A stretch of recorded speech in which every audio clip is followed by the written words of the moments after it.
Saturday. My assistant doesn't start on these usually till Monday. So usually by Wednesday, Thursday, or Friday, I'll get the certificates out. Ethics class, I'm going to do it again later this year, but because I just did it so recently, I'm probably not going to do it soon. It'll probably be more toward the middle of the year, maybe over the summer. Pamela says I'm funny. Thank you, Pamela. Tanya, does that change when you register your buyer to attend? Yeah, that was on the open house stuff.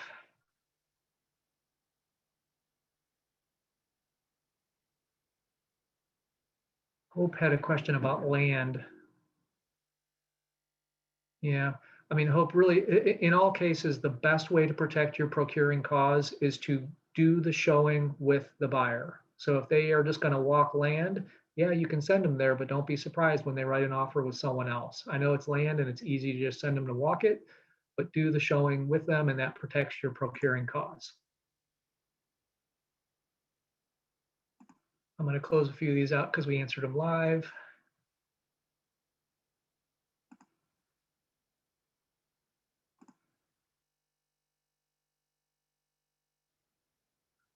Renee has an interesting comment here. Renee, if you're here, you said sort of feel like you were holding them hostage. If you're talking about buyer agreements. That was in regards to buyer agreements. Was it? Okay. Yeah, I mean, you can certainly choose not to use them if you're not feeling the buyer agreements, but I think they're smart. I mean, it's just my opinion. I know probably most agents don't use them. I bet I still have that poll going. Let's take a look here. Actually, I'm going to end that second poll and then share the results. Most agents never use them is the result of this poll. So I'll share these results. But, you know, it's a good way to protect your hard work. You know, that's why I'm in favor of them. How often do people divorce clients? I call it firing the client. Yeah, that's a good question. Can chime in on that one. I would say as often as necessary. We interview them the same way that they interview us, and sometimes they're just not the right fit for our business and how we need to conduct our jobs. I agree. Did Mary get squared away? Mary was trying to re-log in on a phone. Gosh, I'm not sure. Unfortunately, I can't really monitor that in the meeting. It's 12:53, guys, so hopefully you're all back.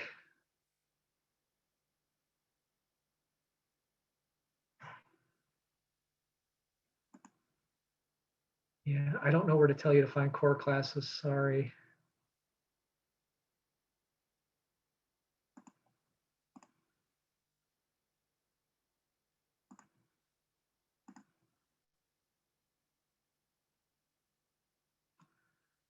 Jennifer has a question about RPD, never lived in the house, buyer experiences problems. I talked all about that on my ethics class, Jennifer. That's a great question. If you want to hang out after the class, we can kind of talk more about that. I know it's kind of a buyer issue, but it's really more of an ethics legal issue. So I'm not going to answer that one right now, sorry. But if you want to hang out after, we can talk about that. So her question was seller completes the RPD but never lived in the house, and then the buyer has problems later. Probably have to talk about that one after. Nope, you did not miss a poll. And I'm going to go ahead and close the Q&A and shut down. So if you didn't answer the second poll, oh, I already closed it. Okay. Yeah. Great job on the questions, guys. Angela, anything in the chat that we should go back and address? I saw some good comments there. It's harder for us guys to pull up questions in the chat because it scrolls by so fast. So try to do your questions in the Q&A if possible. Guys, if you missed one poll question, that's still enough for me to confirm your attendance. So missing one poll question is not going to keep you from getting CEUs here. But please make sure you get the rest of them.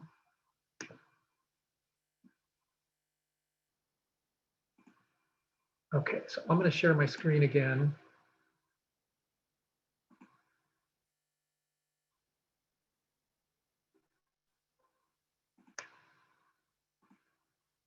This is the one that blew my mind today. I was just kind of screwing around. Okay, so here's a quick just for the chat box. I'm kind of curious how many of you guys use map searches?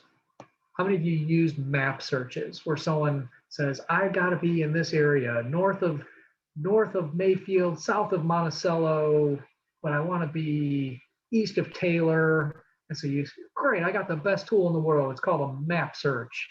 Holly raised your hand. I don't see too many people using that feature. I bet a lot of you know how to do map searches. So I was screwing around today because these are the tricks I'm going to show you. And you can see, hopefully you can see my screen. You see what I did? I searched the middle of Lake Erie just to see if any listings came up. And look, there's a house that sold right in the middle of Lake Erie, 230,000. Wow. And I think the blue is expired. Let's see what it is. Yeah, it expired. South, oh, this was someone must have been doing a test. Okay, so that's not a real listing. Maybe it is though, I don't know. But look at this one, this house sold. So if you were doing a map search and the pin was placed in the middle of Lake Erie, would that house have come up in the map search? So I guess the moral of the story is, guys, the way you set up your searches for your clients affect the results and what they might find. So imagine if this buyer was on Zillow. Let's just see where this house was. Conneaut. So they were close. Middle of Lake Erie, Conneaut's right here. But what happens is there's a thing called a pin in every listing, and you drop the pin. Usually it automatically happens based on address. But there are times when the pin does not get placed in the right place. For example, land listings. Let's say you have a land listing and it's just Lakeshore Boulevard, Lakeshore Boulevard, Menor, Ohio, and it's just vacant land. How does the MLS, how does Google Maps or whatever they're using know where to put that pin? I'm going to actually show you this because we're a couple minutes ahead of schedule, and I'm going to show you one of my land listings. Now, I of course go in and set my pins in the right place. Let's just pull up this one. Okay, so this is on a street in Solon called Willow Street. And we all know we can click the map or the address here and it pulls up a map.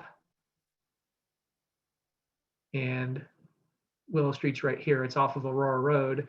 And you guys probably know, you've probably seen this. You can either pull up a map view or just like Google Maps, you can pull up the satellite view. And now you can kind of zoom in and see, oh, are there trees here? Where are the other houses? All that kind of stuff. But if I hadn't dropped this pin where it's supposed to go, this pin could have been anywhere along Willow Street and people won't know where to go. Let me change it back to map view just because it's easier to use.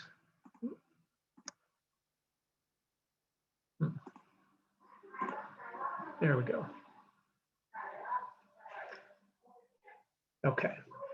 So anyway, guys, whenever you have a listing, you should always make sure that your pin is in the right place. I'm doing my listing class next week, but when you do searches for buyers, just be aware that if a listing doesn't have a pin dropped in the right place, you may be missing a potential hit for your buyer. So again, I'm reverting back to FOMO. That's what this class is all about.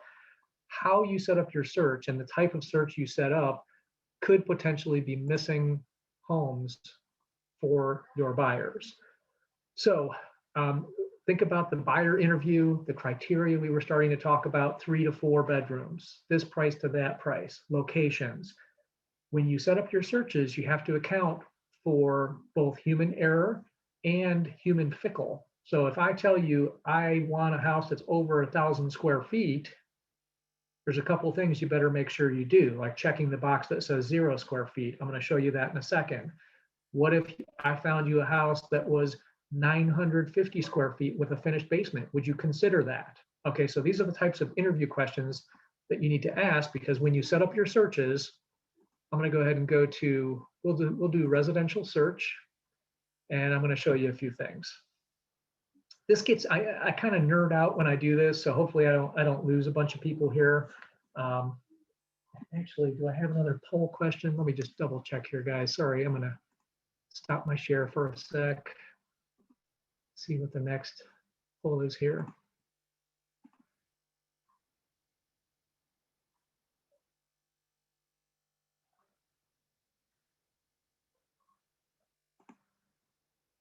Okay, that's all. Polls are coming up. Okay, I just want to make sure I didn't miss one.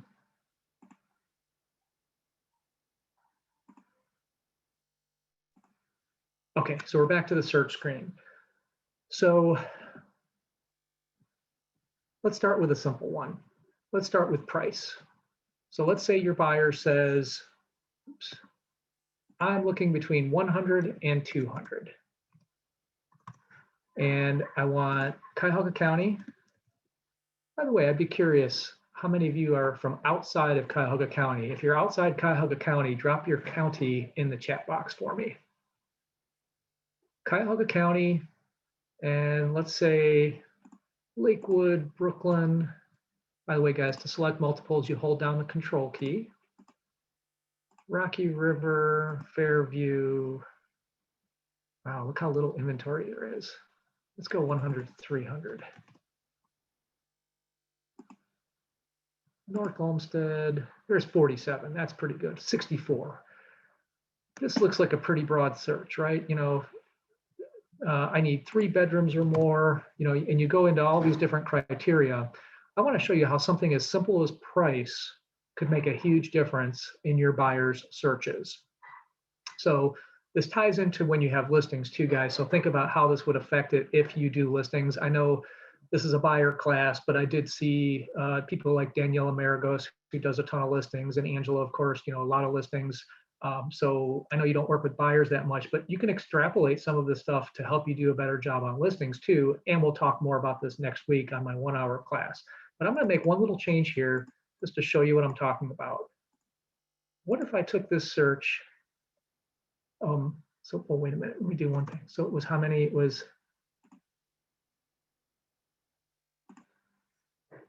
43 matches. I thought it was more.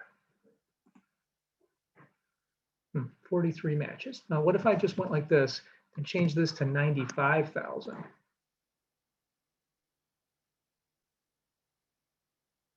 Yeah, this isn't working. I don't know what I did. Let me refresh here. Hold on. Mike, do you know of a way to add a field to search for cabins specifically? Cabins, maybe a keyword search. Yeah, I don't know. I don't think that's a home type in the MLS as an option. Maybe a keyword search. And I know you're going to ask me where that is. I don't remember. This agent's using land flip. So if there's a way in the MLS, that might be helpful. I'll look for that real quick. There we go, 64. Okay, so 64, 100 to 300, the cities I said. Now I'm going to show you just how changing this to 95,000 is going to change. Okay, it went up by 1. Okay, but here's my point, guys. It's just by changing that to 95,000 instead of 100, there's one more house that you're getting for your buyer to look at.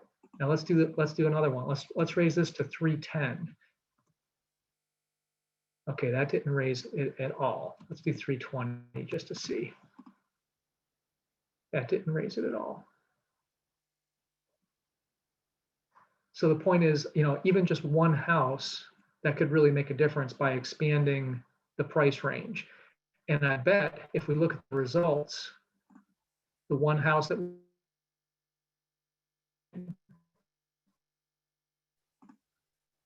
let's just take a look here. Oh, here it is right there. Yep, 99.9. So this listing right here on Lake Avenue doesn't fall in a search from 100 to 300. So when you're setting up searches for your buyers, you know, think about what you're typing in these boxes. Again, if we said 3 to 4 bedrooms, because that's what they told us, now we're down to 41. But what if I just said 3 or more? 43. See that?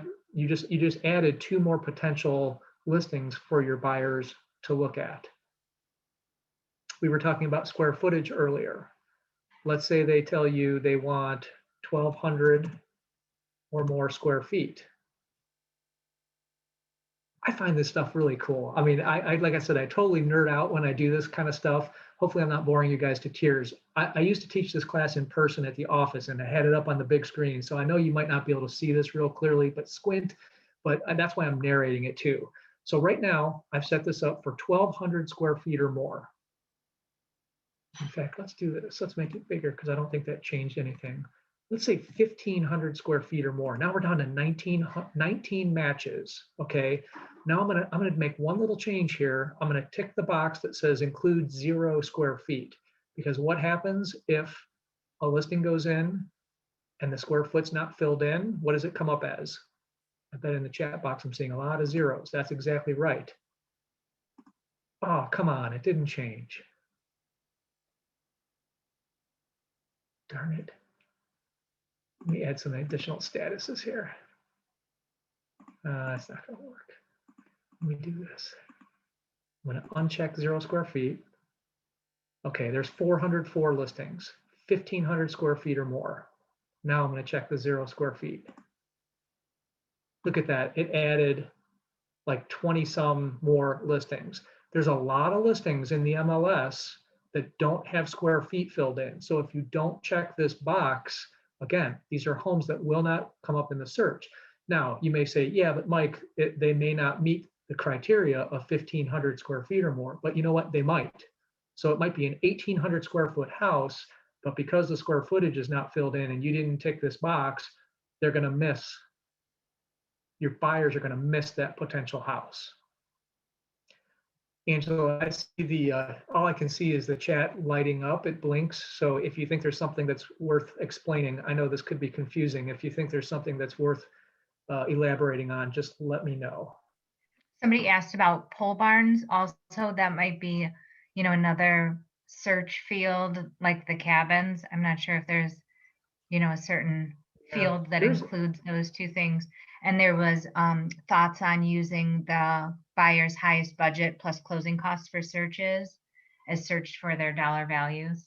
Yeah, I think it's important to make sure that you're not just regurgitating what the buyer tells you. If they say 100 to 300, don't just regurgitate that onto the search form. You know, think about it, say, well, if you're 100 to 300, would you be interested in houses listed for 99.9? Would you want to see houses that were 305? You know, so expand or contract these in a way that makes sense.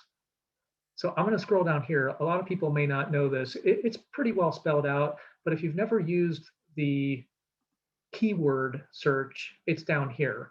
So let me relax some of these. In fact, I'll take price out for a second, and I'm going to go down here. And what was it?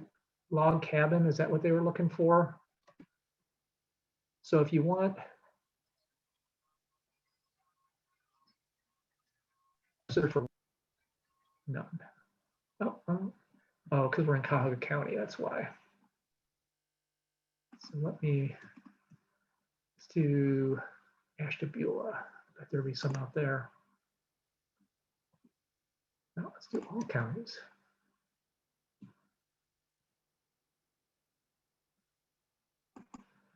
Now, if you're searching for keywords, like it says here in the instructions, there we go.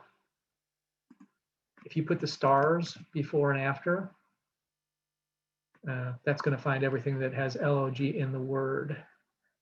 Let's try. Okay, there's 3. Let's see what they are.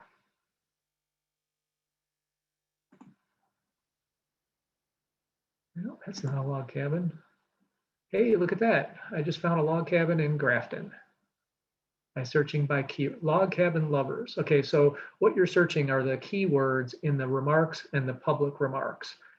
For these kind of oddball questions, that's the best I have for you guys. All right, now I'm going to show you another one. How many of you, when you're searching for your buyers, use this field right here? Oops. City. Raise your hands. No, I'm just kidding. I can't see you if you raise your hands, but I'm just kind of curious in the chat box. Just give me a yes if you use the city field. Let's say you're working in Parma. You're looking for houses in Parma that are active or coming soon, any price range. That's pretty accurate, right? What could go wrong with that? I'm kind of curious if anybody knows.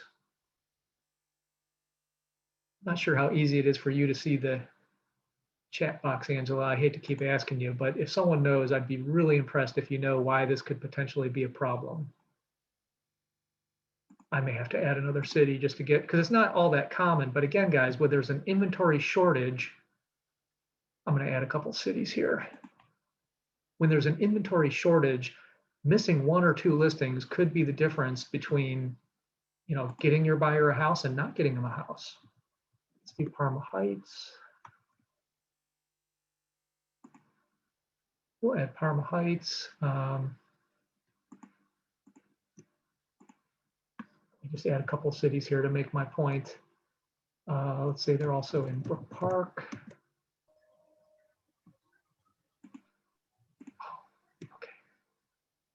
And okay, let's just try those. There's 63.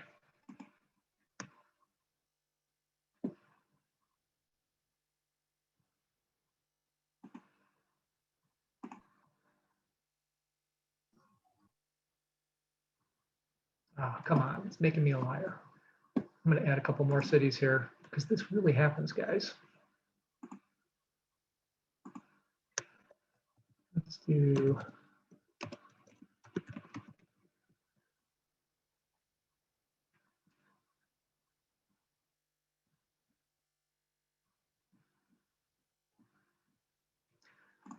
let me start over.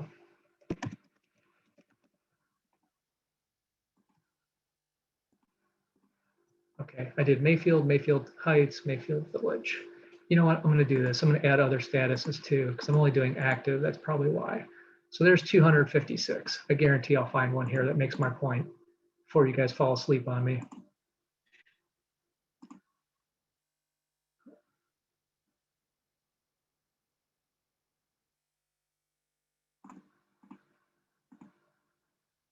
Okay. So here's what I'm looking at, city searches.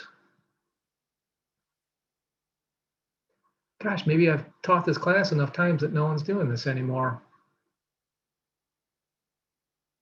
Let's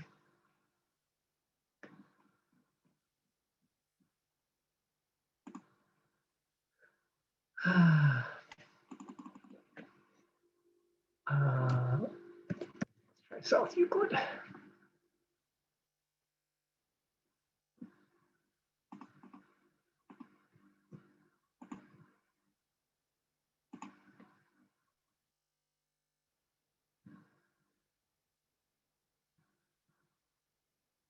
Maybe it's not so critical anymore. Are you trying to make a comparison between searching between city and area? I am. So maybe try running it in area, and then you'll see the various cities that pop up. Yeah. What I'm looking for, guys, and this happens, I mean, I just can't believe I'm not finding one, is that you'll see Cleveland here. Because what happens is on the county, on Realist, you'll see Cleveland and not South Euclid, for example.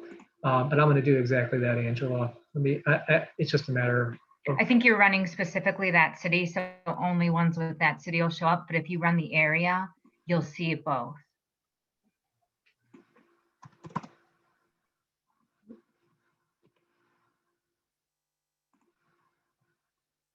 it should say, though, if the area is right, but the city is wrong, it should say Cleveland here. Okay, I'm going to try it that way before everybody falls asleep on me. All right, so we're going to do Cuyahoga County, and we'll do Lakewood.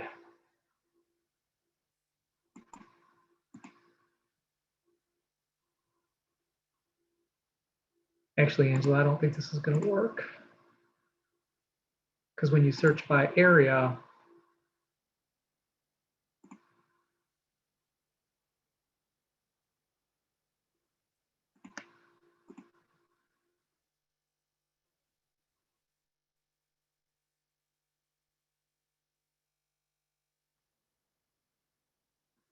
well, anyway, guys, I'm kind of embarrassed I'm not finding a good example for you, but I've seen this happen. Believe me, it does.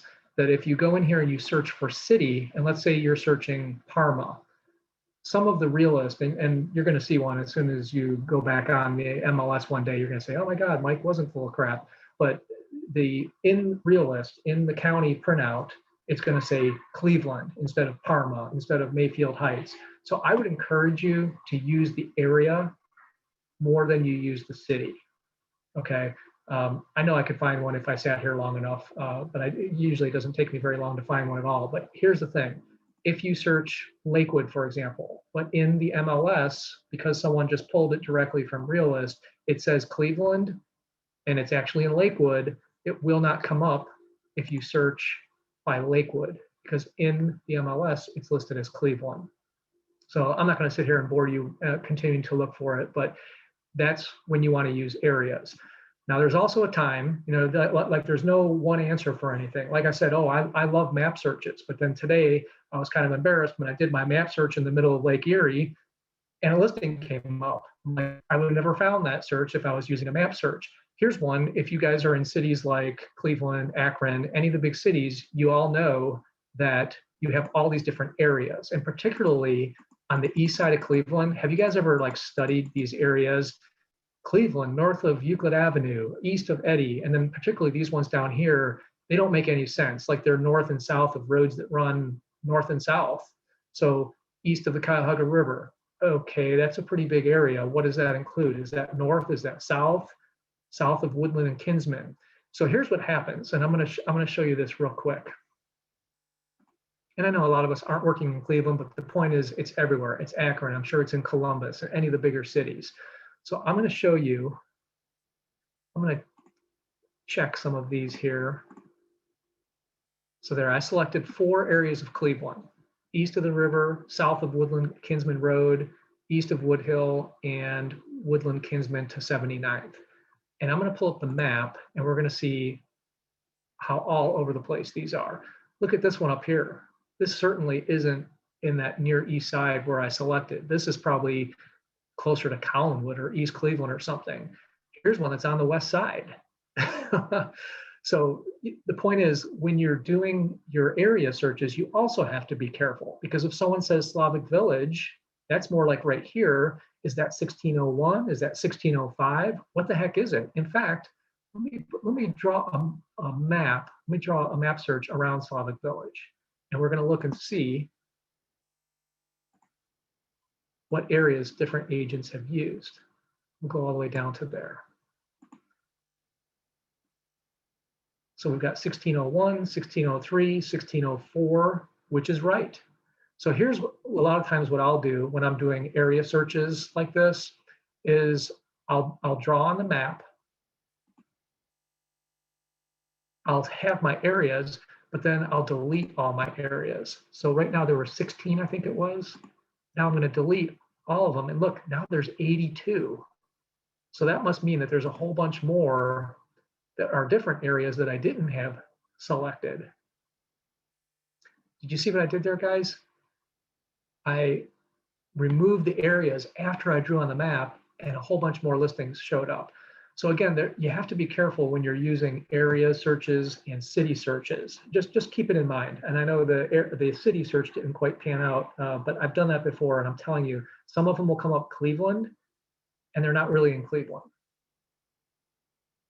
Square footage, I think I showed you that one with the 0 square feet. And again, we put in a range of square feet, 1,000 to 2,000. There's 63 matches.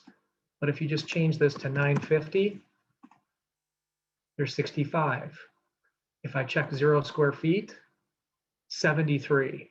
So you can see how all these little nuances will change the number of hits that you get in your searches. And again, you might get your buyer more houses to see. What if I did 2+ car garage? 33 matches. But if I change that to 1+, it goes up to 50. So again, these interview questions, translating them into an MLS search is so important. All right, so now that you're all asleep, let me move on to the next couple of things here. Any questions or comments? And maybe we can ring a buzzer, Angela, and wake everybody up. By the way, guys, when you're setting up your searches, you don't want to send too many listings and you don't want to send too few. So for example, this search, the way I have it set up, and I know this isn't a real search we would actually do, but it's 50 matches. That's not too bad. That's not more than a buyer can manage to wade through. And it's also enough for them to look through. But if you're in, if your buyer gives you all these restrictive criteria, let's start a new one. So let's say we're active and coming soon, single families, Cuyahoga County, and let's say they got to be in Lakewood and they want to be under 300,000. Okay, there's only 9 matches to start with. So if they start spouting off a whole bunch of additional criteria, like maybe even we don't put bedrooms and bathrooms in there just in case. Oh, I need 3 bedrooms or more. Well, let's just look at all the houses that are for sale if you got to be under 300. If you start putting in restrictive criteria, you're just going to reduce this down to a really minuscule number and they have nothing to look at. If you start putting in 2 or more car garage, now we're down to 5. So really consider whether or not you put the criteria in or not. Even if they tell you, I got to have a 2-car garage, you're going to send them something with a 1-car garage and they're going to say, yeah, I would look at that, even though they told you that they wouldn't. Another thing to think about is the use of, I'm going to add a few more cities here, but the use of the ands, the ors, and the nots. And let me show you what that is. So let's do this. Actually, let's do it Cleveland Heights, because I'm going to show you here. Okay, There so is here's a question Cleveland Heights. on how you can search for condos with ensuite laundry, if you want to use that as an example. Wow.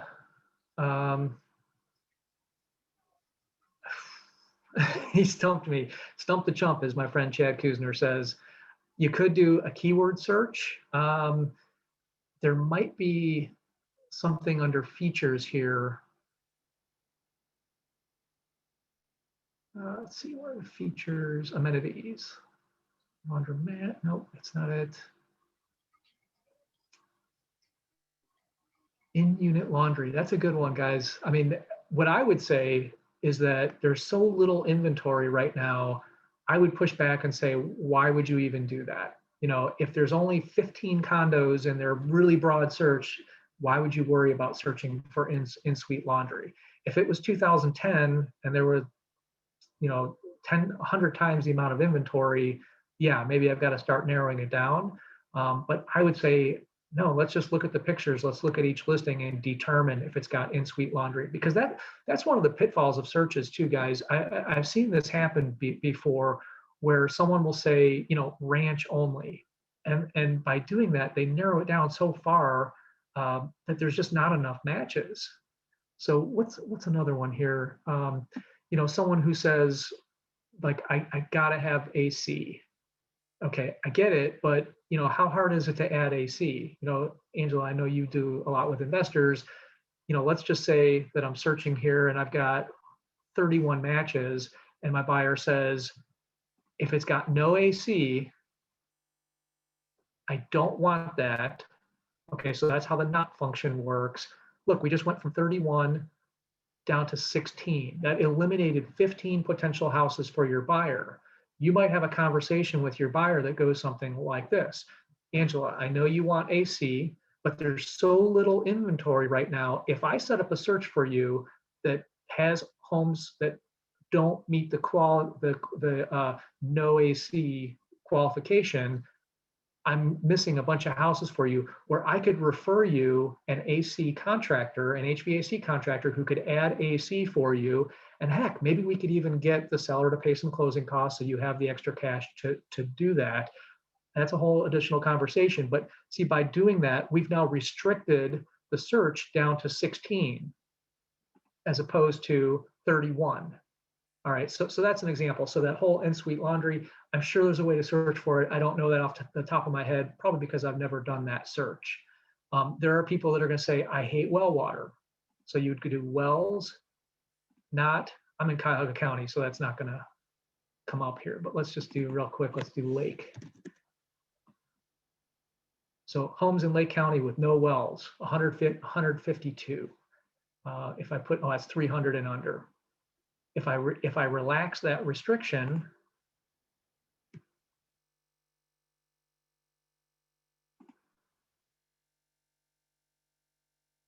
Still 153, but you guys get my point. I'm not gonna beat that to death. I know I didn't really answer that question, but again, ask yourself, do you really want to put that search criteria in or not? And by the way, guys, so there's the or, the not, the and buttons here. So you can set these searches up however you want. So like, let's say let's do Cuyahoga and Lake County. Actually, let me start a fresh one here. So let's do 300 and under, Cuyahoga and Lake County. Let's get rid of county here. Let's just do Cuyahoga.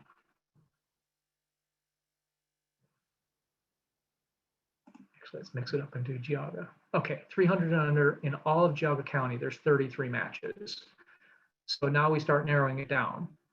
We can use the ands, the ors, and the nots to start narrowing it down. We can say that we want, if it's no AC, we don't want that. That's a not. You would use the ors and the ands, like if they said, you know what, I don't want to mess with anything that's bank owned or HUD, just don't want to bother with it. You know, or I'm only looking for bank owned and HUD, and maybe estates. If you're working with investors, these might be opportunities. And look, I've selected that it's any of these. That's why the OR function does. And now I've come up with only one match under 300,000 in all of Geauga County. Okay, I think I've nerded out enough there for a while. Let me move on a little bit.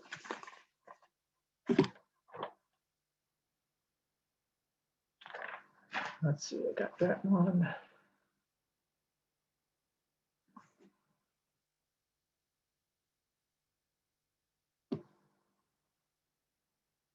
Okay, very good. Any last questions on that? Because I'm going to move on. I think I've probably bored you guys to tears with that. There's a follow-up question about the search bar, about the pole barns. I would say yes, put it in that same search to try and find it that way. There is the in-suite laundry. My recommendation is just to call the agents to verify if agents aren't listing it in the remarks or you can't search for it. There's another question about a sweet spot of number of listings. If you're getting back 60 listings, how many should you send? I'd be surprised if you're getting that many back in this market, but right. You can narrow down your criteria perhaps. And there's also a question about addressing what to do when a property is contingent, about calling on them to show them, or you know, often there's only one property to show. Yeah. Okay, so real quick, I did a search, Geauga County. I think I did all price ranges. And in the keyword search, I did star, pole, star, barn. The reason I put the star is in case there's a space there. Someone may have spelled it without a space, some may have it with a space. So if I'm only looking for pole barn properties, there's 2 matches. Okay, but again, guys, I mean, the whole idea of searches is we want to send our people the right amount of properties. If I set up a search and I send my buyer 2 properties, what are the odds that they're going to end up buying one of those 2? I mean, it's possible. So maybe I set up 2 searches. Maybe I set up one that says, hey, here's a bunch of properties that already have a pole barn on it. Okay, that's ideal. That's your wish list. But why don't I also send you a second search in your portal, set it up on a safe portal that is in your price range, the right size house with X amount of land where you could build your own pole barn, kind of like the AC conversation we just had. So if you tell me, I don't want houses that don't have AC, yeah, but there's no inventory. What if I could find you a house that meets all your other criteria? I'll refer you to an HVAC contractor and we can add AC. By the way, Angela, I'm going to ask you to go through those questions again because I don't remember all of them, but you can see my point here, guys. There's 2 houses here that meet the pole barn criteria. And I bet if I click on these in the remarks or the broker remarks, it's going to say the word pole barn somewhere. Oh man, it's a long. No, I'm not going to read through all that, but I guarantee you somewhere in here it says pole barn. But I've now only sent my client 2 houses to look at. So I would probably set up a second search for them. Okay, so hopefully I answered that. What was some of the other ones there, Angela? There's a question about the concierge search. probably more detail than we should get into now. There is a feature where you get to look at them first. I say time is of the essence right now. So we want to get these listings out to our clients as soon as possible. So when you set up these searches, so let's say this little pole barn search. I pull up results and I say, okay, cool. This is my pole barn search for this client. I'm going to save this as a new auto email and I'm going to set this up for myself. Oh, my name's not here.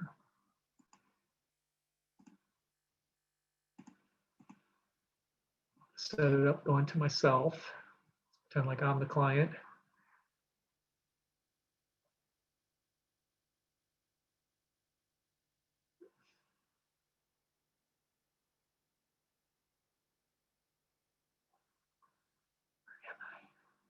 There's a question on if the MLS has a video to watch on the concierge search. Isn't that just where we preview the listings before our clients view them? It is. The concierge is where so I would push back and say, why do you want to do that? Get these out to your clients as soon as possible.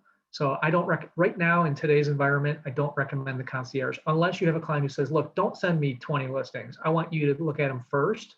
And then you might go back to that conversation we were having about firing clients. But anyway, I digress. So this is a quick test. I'm going to show you something here real quick in the portal. So guys, notice you can set up searches to go out ASAP, daily, twice a day, or monthly. Right now, we're not doing monthly. That would be crazy. But you can see, like, if you have a search that has like 80 hits in it, investment properties, 100,000 and under, 80 hits, you're not going to send that out ASAP because they're going to get 8 emails throughout the day when new listings hit the market. So ASAP is not the right time for that because you don't want to frustrate your client with a whole bunch of emails in their inbox. But when there's 2 hits, like pole barn search, I would probably check ASAP on this. So as soon as the hit listing hits the MLS, your client gets an email. I actually had this happen to me once. I set it up for daily, only in the mornings, and there was a house that hit the market later in the day. The client reached out to another agent that was sending them houses that had it set up for either ASAP or morning and evening, and they didn't get my email from the portal until the following morning. And I called them the next day, and they said, oh yeah, I've already got that from another agent. So you have to know when to select ASAP, daily, and whether it's afternoon and morning. Hopefully that makes sense. Was there one more question, Angela? We're a couple minutes ahead of schedule. There was a question about the contingent listings. Yeah. If you want to drive yourself crazy showing contingent listings, certainly in this market, you might consider it. So let's just do a fresh search here. I mean, definitely it's more stuff for your buyers to look at. So let's do Geauga 400 and under. Right now there's 48 that are active. And if I add contingent, it bumps it up to 85. I don't know about you, but I would rather wait until it went back to active to take a look at it. But certainly if your search is yielding 3 results and you want to tantalize your buyer with contingent listings, you could. So let's say that this was Geauga County 250 and under, and you've only got 24 listings for them to look at. Certainly you could do that. But I would have a conversation with them about not going to view these listings. What I would probably do is put them in their portal, but then they could see when they're contingent, and if they go back to active, they'll see it a little more readily. Okay, that would be my advice. I don't know, Angela, what do you do when do you ever show your folks contingent listings? If there is something that our clients are very, very interested in, we will encourage them to write a backup offer, if a secondary offer. I But agree. the likelihood of it going through is pretty slim. Yeah. I guess it's just a question of how busy you are. If you have extra time, and especially if you're new in the business, not familiar with your market, and get in to see more listings to develop more experience and area knowledge, I could see how that would be valuable. If you're a busy agent like Angela, I don't know if I'd be showing a whole lot of contingent listings. But again, I'm not saying right or wrong, but you'd have to ask yourself if that's right for you. Okay, I'm going to change gears here because we've spent a lot of time on the MLS. Actually, I'm right on schedule. So I'm going to pull up a different screen right now, and I'm going to change gears on you guys and talk about actually writing purchase agreements. And I know you're probably groaning right now saying, really, Mike, you're going to show me a purchase agreement? But I'm here to tell you that you're making at least one of these mistakes. Okay. And I will send this out. This handout will go out to you. Oh, and I have a poll question. So let me do the poll question real quick. I know there's some of you saying, no way, I'm not making any mistakes, Mike. Let's see here. No, not that one. This one. Okay, I'm going to launch a poll here. Who is most responsible to make sure earnest money is collected? Can you guys all see that? If you don't see it, tap on your screen or hover below. Who is most responsible to make sure earnest money is collected? So I'm going to let that poll run, and let's share the screen and go back to the purchase agreement again. Okay, so this is our purchase agreement. As you guys know, most of them are pretty similar. And I'm going to run through these real quick because there's one really cool thing at the end I'm going to go through. It's like the 4 most important things to make sure that you're doing when you're doing purchase agreements. So number 1 here, I'm just going to kind of go in order. Your purchase agreement looks similar to this. I assure you of it. If there's some little nuances, just look at yours and study yours.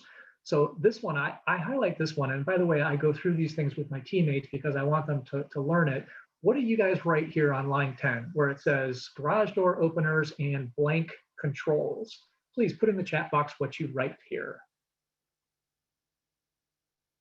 Angela, what are we seeing there? There's a lot of all. I write any or all. Well, guess what? We didn't have to go very far for me to tell you something that is going to change the way you write contracts. So let me ask you guys a question, all you guys who wrote any or all. What if I don't have any? What if I have 0? I gave you all of them. I got a 2-car garage, but guess what? I lost all the garage door remotes. I have satisfied the terms of the agreement by giving you 0. What do you think of that? Come on, Angela. I want to hear what you have to say. You're probably like, screw you, Mike. I know you can push back on that and say, well, that's not the intent of the agreement. But guess what, guys? These little tips are just to help you. I want you to avoid problems. Okay. So I would say if it's a 3-car garage, write in 3 or 3 or more. 3 or all, 3, make sure though that you have a minimum number in there, because if they don't have any and you show up with your buyer the day to hand them keys and they say, great, where are the garage door remotes? And you say, gosh, I don't know. And then the agent says, oh, we don't have any. You want to know about that ahead of time, because that's something you can ask for. If they say we don't have any, we can say, great, no problem. As part of the contract, we'd like you to get 2. Let them get it. Okay. Now, if they don't, I would tell you that, be a great agent, go above and beyond and say, you know what, let me handle that for you. Unfortunately, it's going to be a boring closing gift, but I'm going to go get you 2 garage door remotes, or have your handyman do it. You guys shouldn't be out programming remotes. But do I have people pushing back, Angela, or are they all nodding their heads and saying, Mike, you're brilliant? I'm so sorry. I temporarily lost connection, but I'm back. So we've had that before where a buyer has asked our clients for 2 and there was only 1. We make sure to read that section of the contract and say, do you have 2? Or would you like me to change this to 1? Are there no remotes? So I try to be upfront with the agents and say, yeah, there's no garage door openers, and let your clients know. Yeah. But guys, if you're writing all, and again, I'd be curious what's in the chat box if people are pushing back or not. But if you're writing all and there are none, don't be surprised the day of closing when you hand your buyer the keys and there's no garage door remotes. So again, right or wrong, you can say, Mike, that's not ethical. You're terrible. You're a horrible person. I'm not saying I would do that, guys, but I write in 2. When I write an offer on a house that has a 2-car garage, I write in 2, and then it's up to the listing agent to tell me, oh, guess what, Mike, they only have 1, or they don't have any. At least we know. Again, a lot of this is about preparing your buyer for what happens.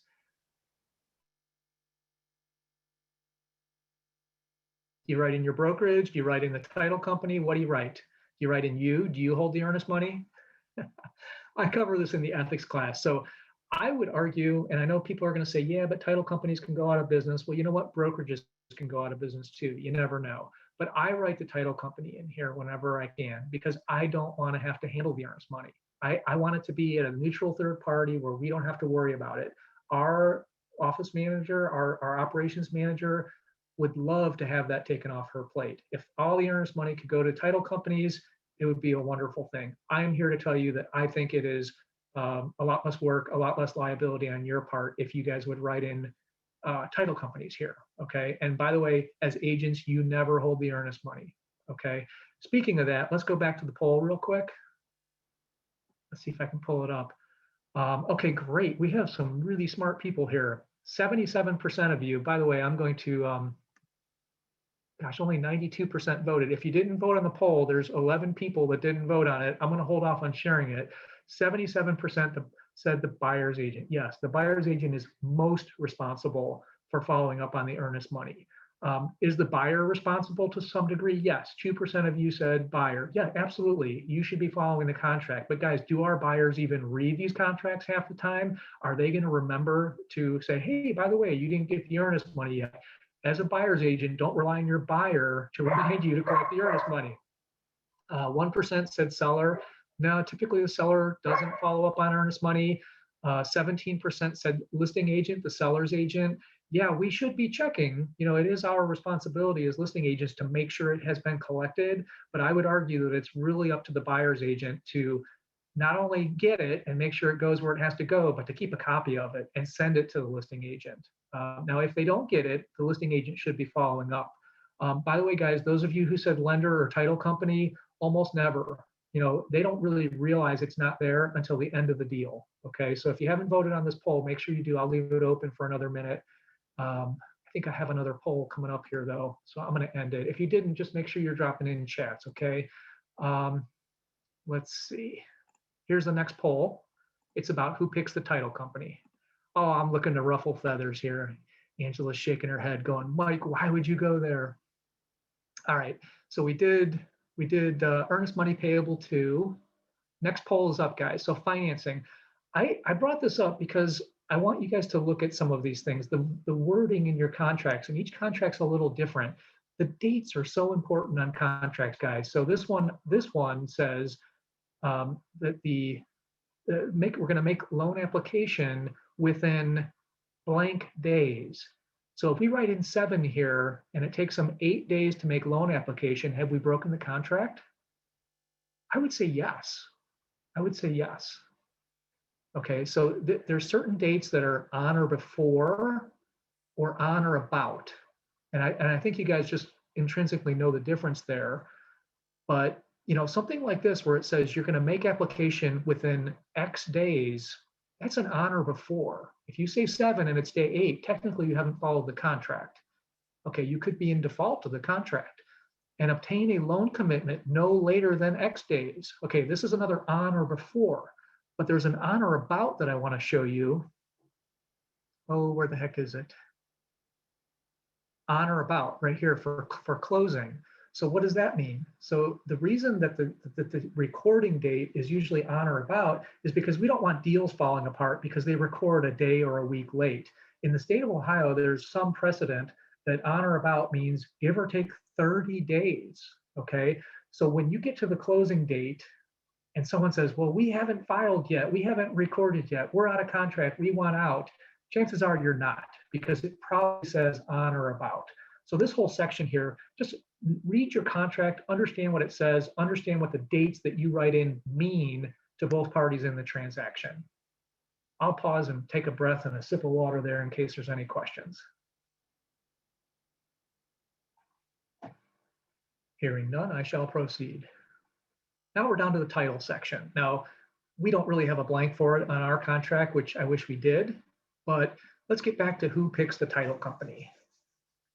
Let's see what you guys all said. All right. Interestingly, it's pretty close. We've got 43% say the buyer picks the title company. Well, what if the seller's paying all the closing costs? Do you still think that? 11% say the seller picks. 6% say the agents pick. And you know what? That happens a lot. And 40% of you got this one right. And it's agreed upon by both parties. So this was kind of a trick question, and I'm sorry to do this to you, but it's because I wanted to open up the conversation.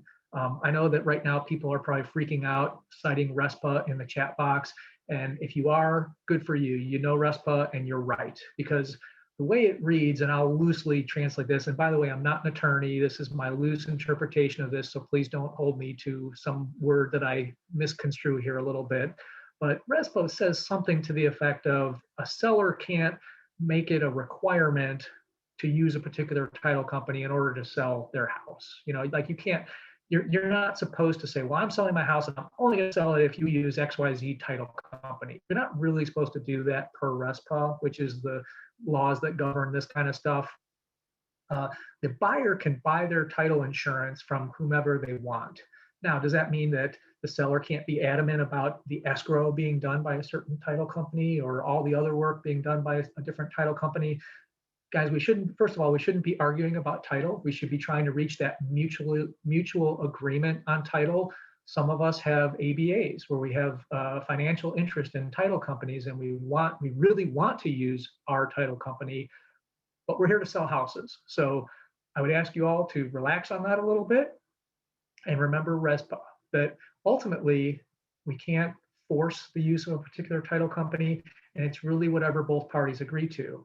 Now, those of you who said the agents pick the title company, the reason I wanted to bring this conversation up, even though it's a total hornet's nest, is that's often the case. A lot of times the clients say, I don't know, like, what does the title company even do? And so we suggest title companies to them. And it seems in a lot of cases that it's the agents who are picking the title companies. I just want you all to remember, think about this conversation. And remember, it's really not us picking the title company. It's whatever both parties agree upon. And it's also what's in the best interest of our clients. So take that for what you will. I'm probably going to stop there and not dig myself any deeper holes. Angela, I could only imagine what the chat box looks like right now. Before you move on, there's one question about the earnest money. Do you have to put the title company name, or can you just put title company regarding who's holding it? And there's also a question about making an offer with an expiration date on it. Great. Do you want to answer those? I'd be happy to. So you can put an offer expires at a certain period of time, but you would be limiting yourself if a seller is accepting offers through a certain time and date. Your offer would no longer be considered.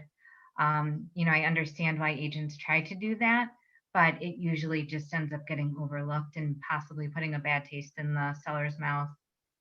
So that's a tough one. Regarding the title company, I usually put a specific name, but I'm not sure if you can just write title company, if it's undecided on who's going to be title. If you write, say, seller's choice, I would assume that you could put title company. Why not? Yeah. So again, when we write contracts, guys, the reason I go through this is because I think the more specific you can be, the better. The more questions you can answer, the more gray areas that you can avoid, the better off you are. Problems happen in deals when there's ambiguity. Well, I thought it meant this. Well, Angela, I thought I meant the seller picks the title company when I said title company. If I don't spell it out, it's open to interpretation, and that's what we want to avoid. So as you fill in these blanks, I'm hitting the highlights today, but when I get contracts, and I get these all the time, guys, Angela, I bet Angela does too, there's so many times they're not filled in completely. Inspections, no yeses or nos. What does that mean? Does that mean none? They didn't initial the inspection waiver. I'll get to that in a second, but the more specific and clear your contract is, the better. That's my general answer. Can you just write title company? Yes. Is that the best way to do it? No. Let me scroll down here. Home warranty. Oh, this is a poll question. I'm like laying on the poll questions heavy at the end. So I'm going to end the polling on this. Looks like most of you got it. And again, it's agreed upon by both parties for title company. Next one is about home warranties. Home warranties are A, waste of money. B, a great tool to protect all parties. C, a way for agents to make money with no additional work. Or both B and C. Oh, I love this one. You guys are going to hate me if you don't already. Anyway, home warranty right here. Please fill this stuff in, guys. Either yes or no. If you don't know the company, it's okay. Just say TBD, to be determined, as listed in the MLS.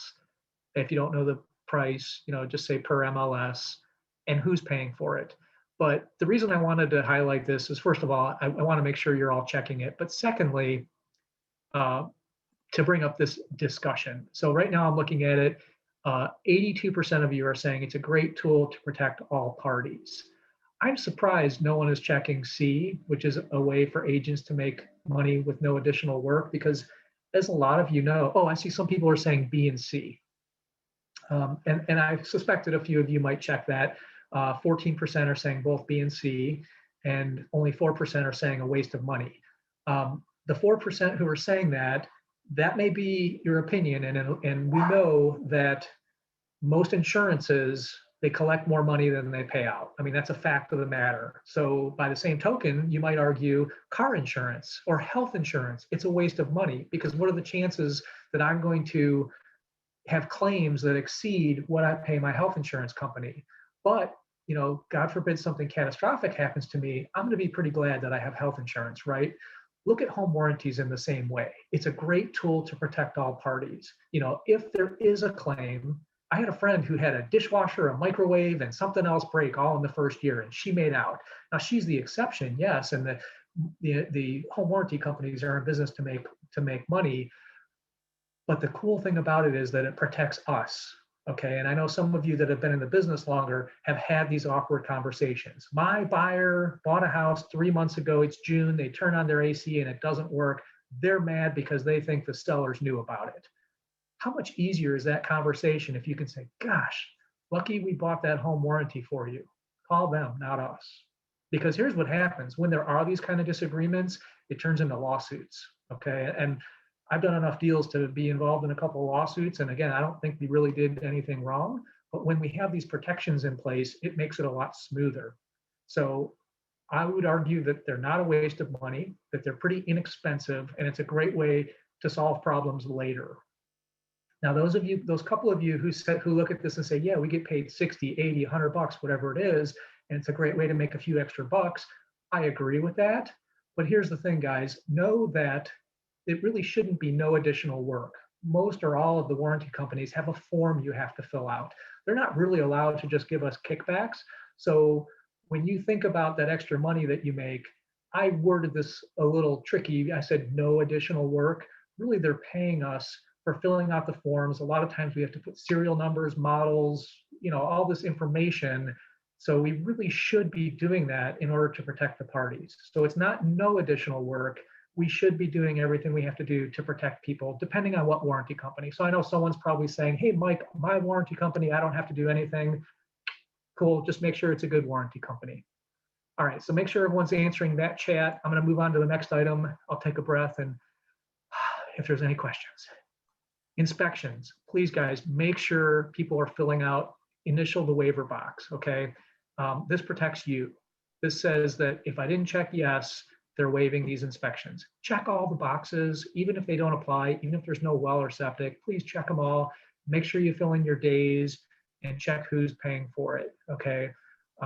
This filling out a clear contract is gonna help you get your buyer's offer accepted. Mike, there is a question about the inspections, excuse me, Sure. on waiting for the home inspection before ordering the appraisal. Probably a good idea. Yeah. Yeah, I agree. So, I think the idea there is who wants to waste $350 or $400 on an appraisal if the deal falls through due to inspections. So that all talks, that's in those days, having enough time, make sure your loan commitment date isn't 21 days because you can't wait very long to get that appraisal order. But yeah, I think that's a great idea. This section here, guys, study this because this is the section that talks about how many days you have. Is it after each inspection you have to reply, or is it after the last inspection? Read your contract, know what it says. Someone asked about RPDs. I'll hang around after and answer those questions. That's a whole rabbit hole that we don't have time for. guys, this line right here, all our contracts have the, I call it the I won't sue you clause. You know, I'm not relying, as a buyer, I'm not relying on verbal representations. There's a whole bunch of language here. Please, please, please write in none here. I can't tell you how many of these I get. It says NA. It says, if not, write none. Just write none.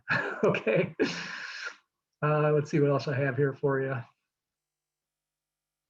Okay, I think that's it on the contract. I have another poll question for you though, and it's another fun one. Let me pull it up here. Everyone answer the last poll question.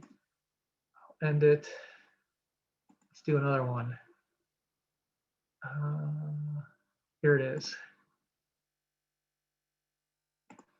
Commission on the purchase agreement.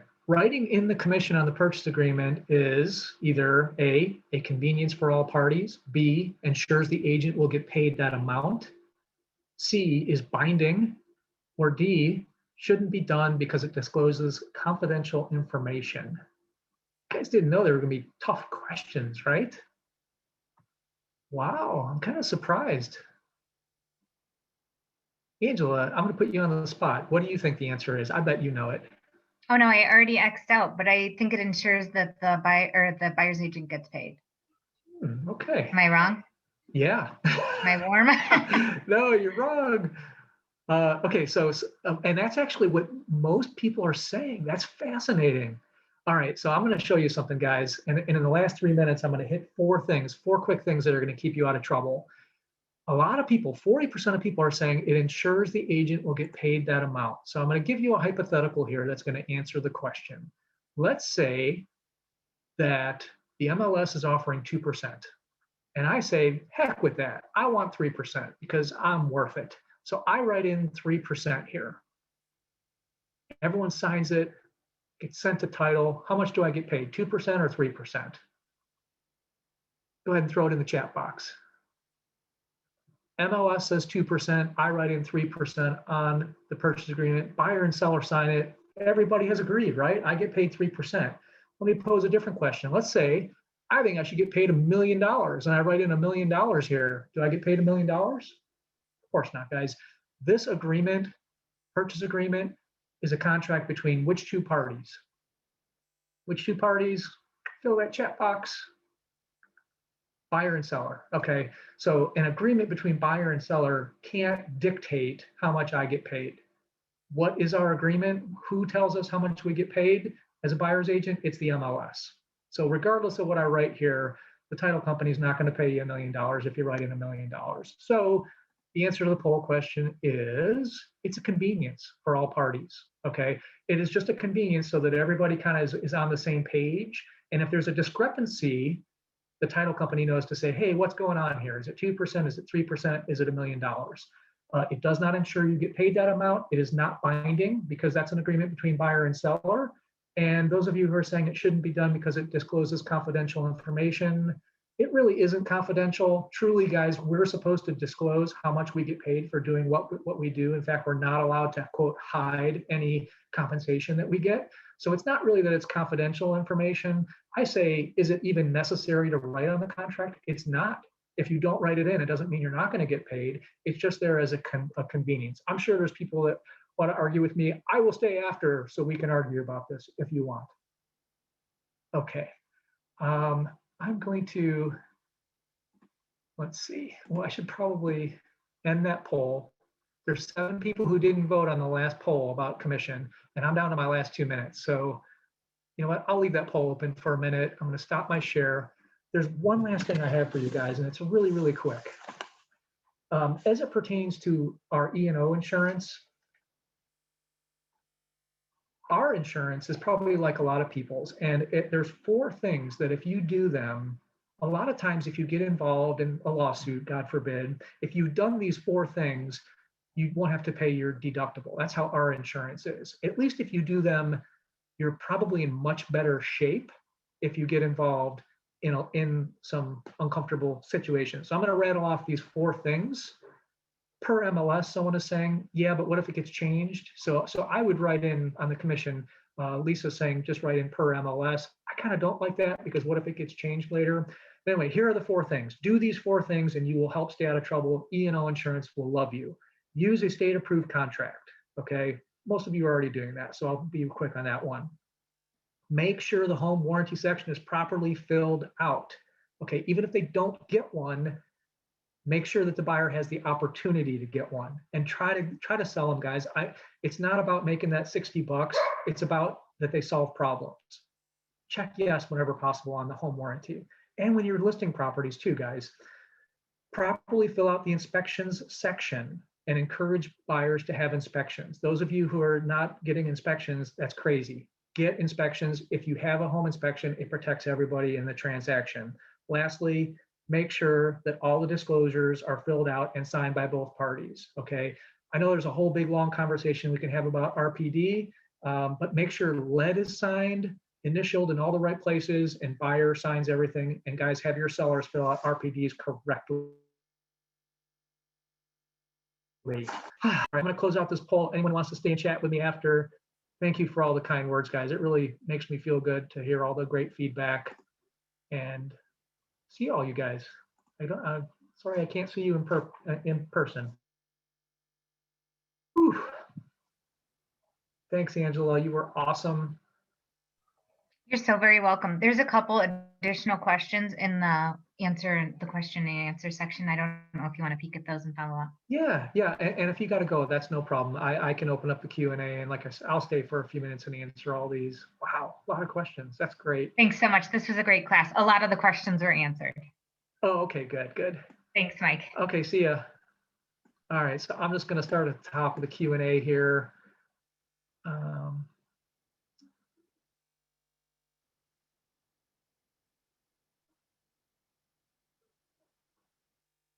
Let's see here. Hey, Mark, thanks for doing the class. I always enjoy when I see offers come in from you. What would you say is if a client isn't a good fit? Oh, how do you fire a client? Yeah, it's not you, it's me. No, I'm just kidding. So when a client's not a good fit, I mean, I literally just say, look, I don't think we're a good fit to work together. Would you like me to recommend another agent? And then possibly you could get a referral fee too. So that's what to say when you fire a client. That's one way to do it. I'm sure there are others. Eric said, had all cash, no inspection, offered 5K over list price, except the listing agent double-ended the commission. Would you bring this up with the listing agent now that the property has closed, or let it go? Eric, that's a tough one because you don't know all the facts in the deal and they don't really have to disclose.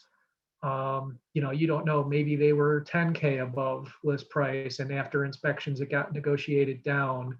I would tell you, unless there's some egregious, clear issue, I probably would suggest that you let it go, but I would also talk to your broker or manager about that. Let them look at it. In most cases, you'll let it go though, because really, what is the recourse? What's the dog's name? Michelle? That's Lila. Man, was she loud too. Was there a third poll question? Is there a best way to search for cabins? Yeah, guys, that keyword search.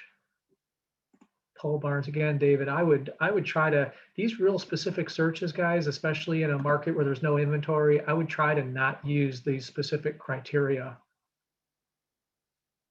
Someone's cat's name is Lila. Laura. Thoughts on using highest budget plus closing costs for searches? Yeah, again, expand those criteria, especially when there's little inventory. Yeah, some of these. Jan asked about PowerPoint. I'll send out the materials, but I don't have a PowerPoint to send out. Oh, Eric asked about those custom search fields. You know what? I'll come back to that one. I'll show you some of the ones I use if you're still here, Eric. Yeah, Renee, that was good. I should have done Garfield Heights or Cuyahoga Heights. I'm telling you, a bunch of them come up as Cleveland when you search by area. Yeah, Ian D. Shankman, yes, I'm going to send out those interview questions. Contingent, we kind of answered that. sweet spot for number of listings to send to a buyer. It depends on the buyer, but I would say, it could be just a couple if they're really specific and they're really adamant about not sending me a bunch of stuff I don't want to see. Definitely don't send them a bunch of stuff they don't want to see. But I would say try to make it at least 10 for them to look at. And if you start getting over 60, that's tough. That's tough for them to sort through. But I've had buyers that say, no, I want to see all of them. I will sort through them. And then they go through Portal and they'll put hearts and light bulbs and trash cans by them. And I'm like, okay, clearly you will sort through 120 listings. Yeah, that in-suite laundry thing. I'm sure there's a search criteria for it, but here's the problem with if you put in a search criteria and the agent doesn't check that box, you still won't see that listing.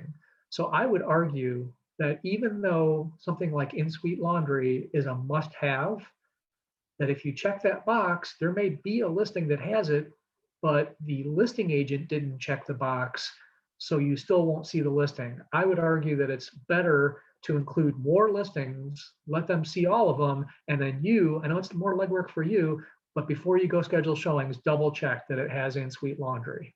So I know that's probably not the answer you wanted, Ann, but I don't recommend using those really specific search criteria. Yeah, pole barn, I would do keywords. I don't think there's another place to put that. And guys, again, I would say, hey, if I found you the perfect house and you had to build your own pole barn, would you consider that? So again, these specific searches might backfire on you.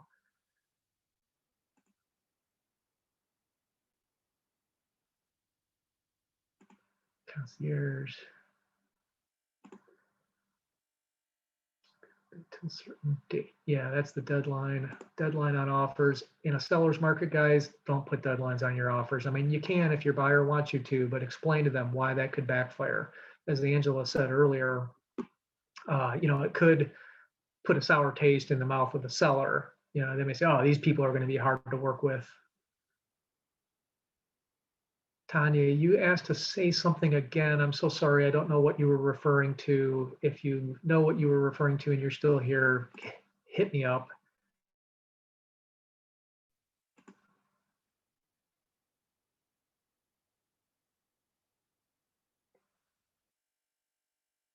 Yeah, Holly Pratt says we don't write contracts, we write offers. Yeah, that's when once everything has been signed, that's when it becomes a contract. If I misspoke, I apologize. We write offers. These are purchase agreements, and then once they're all signed, they're fully signed contracts. An executed contract is actually once all the terms have been fulfilled. That's when it closes.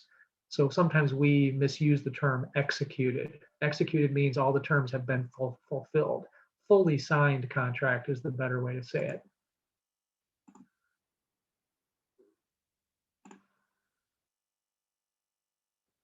Yeah, James was saying what I said, if you write per MLS on your purchase agreement and then it gets changed in the MLS, you really have no proof that they were offering a 3, not a 2.5. Hopefully no one's doing that, but you never know. Which home warranties give a referral fee? You have to just check. I think most of them do. If a contract doesn't have anyone buying a home warranty, but buyer gets one after contract, do you need an addendum? I don't know. I would just make sure it gets paid. You could do an addendum, or you could just change the contract to say, yes, home warranty paid by buyer. Would the commission change show in the history? Maybe, but I think it just says change. I don't know that it tells you what was changed. Rhoda's saying always include the printout when you write the offer. That's good practice, actually, taking the MLS printout when you write the offer and including that, saving that copy. Yes, I email.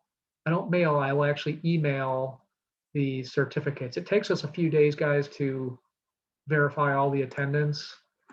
So by end of next week, you'll have them. If you missed one poll question, you're good, especially if you were chatting.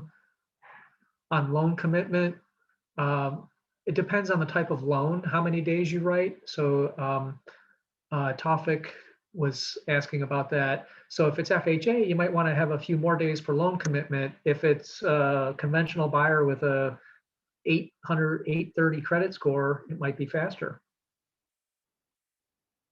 Depends on the loan type and the lender. You know, some lenders are faster than others. I would ask the lender how many days to write for loan commitment.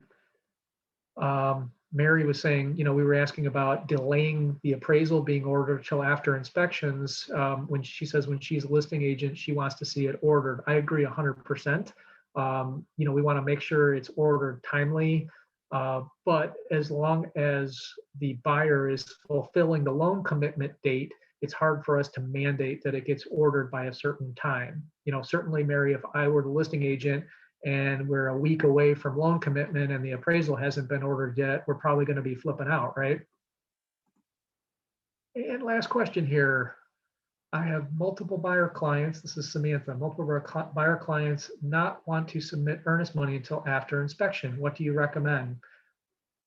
I mean, our duty is to do what the clients want, but at the same time, we might want to talk to them about why that's a bad idea. If you're a seller and you have a bunch of offers that have earnest money at the time of contract and maybe a high amount of earnest money, but then you've got this one buyer who says, well, I'm not giving you my earnest money till after inspections, what might the seller think about that buyer? You know, they might think, oh, well, they're going to be trouble. They're going to be looking for some reason. I mean, it may not be true, but again, we can't convey, we're not having a conversation with the seller. We're conveying our intent to purchase on a written purchase agreement. So, you know, that could paint a picture that we don't want to paint.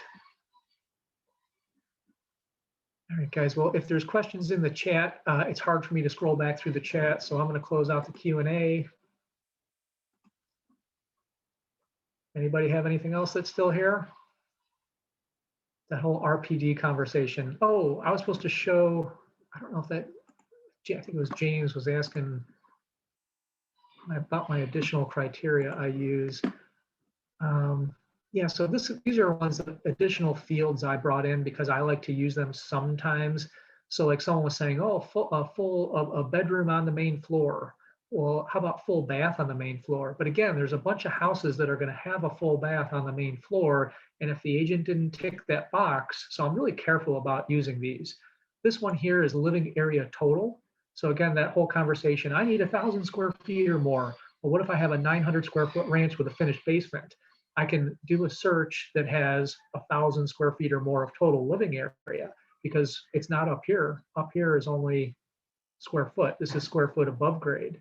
But down here, I pulled this in. I added a field, total living area. I added types of financing. So I did this because you have some people who say, hey, any rent to owns. See, there's a chat. I'll come back to that in a second. So land contract, lease option, mortgage by seller. These are the owner financing options. That's the main reason I pulled those in. Or sometimes you might have a buyer who says, look, I'm buying USDA. You know, so if you're out in rural areas, you may have to specifically seek out properties that offer USDA as a form of financing. Here's the problem with that. What if the agent doesn't check the box? You know, now your buyer misses a potential property because the listing agent didn't check the USDA box. So I'd be really careful about using this. I mainly use it for the owner financing options. I do occupant type occasionally because I like to search for vacant properties and then also a certain number of days on market. So as an investor, if it's been on the market 180 days or more and it's vacant, those might be opportunities to make offers on properties that have been sitting for a while. Price per foot is another one I use from time to time. Days on market. Is there an HOA? Yes or no? That's a required field in the MLS. So some people say, I don't want to be in an HOA. That's an easy way to get rid of those. Cumulative days on market, and then here's that bedrooms on the main floor. So those are what I use.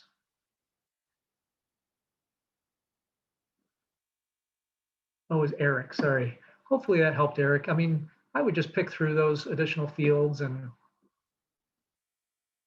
you know, see what works. You know, if you have a buyer or seller that has a particular need, will I be covering how to find listings at the listing class? The listing class is really more about, yes, not how to find listings, but it's more about like how to do listings better. So when you go on a listing appointment, you can impress the seller. I mean, really, literally, that's part of the title is, how to sell your listings and impress your sellers. These are little things that we do when we go on a listing appointment. We say, wow, we do this, and this is why we're good at listings. So I think it doesn't help you source them. We do a training every Tuesday, my broker and I, and we've done 20 to 30-minute trainings on how to get listings. So let me grab my YouTube channel because we record all those. I'm going to grab the YouTube channel real quick, and bear with me 1 second. You can go back and watch that video anytime. I think we've done a couple of them because, of course, that's a question that a lot of people ask. Okay, here it is. Okay, so here's the YouTube channel.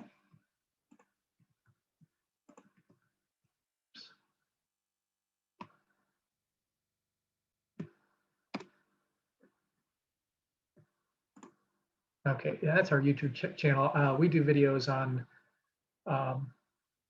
yeah, thanks. And by the way, guys, I'm trying to get to 1,000 subscribers. So if you wouldn't mind, if you happen to click on the YouTube channel, go ahead and subscribe. We're putting up content all the time, just little tidbits like this, like how to get listings. We did a whole session on how to go find listings. Now, you still have to do the work, but there's a whole bunch of great strategies on that. And I think that's it. All right, guys. Well, if you need me, it's Mike at 21mike.com or 216-571-8499. I'm going to wrap it up here, but I really appreciate everybody coming. And we're going to try posting a recording of this. So if anyone wants it, and I will send the notes out with the certificates by the end of next week.